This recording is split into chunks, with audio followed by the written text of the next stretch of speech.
सिंधड़ी वेझो सामारो शाख के बासरन बंद करे छॾियो। पाणी ओवरटॉप थियण सबबि केतिरा ई ॻोठ ॿुॾण जो ख़तरो पैदा थी वियो आहे। ॻोठाणनि खिपरो मीरपुर ख़ासि रोड ब्लॉक करे धरणो हणी ट्रैफिक मुअतल करे छॾी आहे। पेरोमल वटां पंपिंग मशीनूं लॻाए पाणी सामारो शाख में निकाल कयो पियो वञे।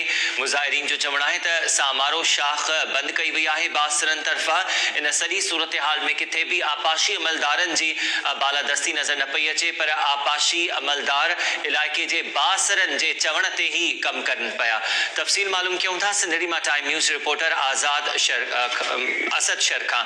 असद, आगाह कजो, सिंधड़ी ऐं भरपासे वारनि इलाइक़नि में आपाशी अमलदार पंहिंजे सिर कम न पिया कनि, जेको उन्हनि खे बासरनि तरफ़ां चयो पियो वञे हू उहो ई कनि था।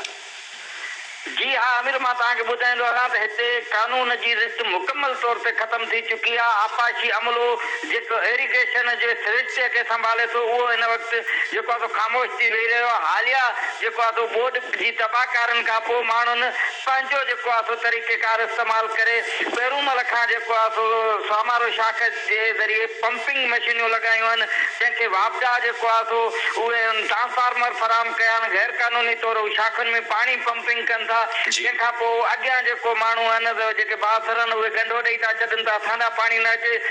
इम्कानी तौर ते ताज़ी आपाशी अमलदार पंहिंजे सिर कम न पिया कनि, पर इन इलाइक़े में बासर ज़मींदारनि जो हुकुम हले थो।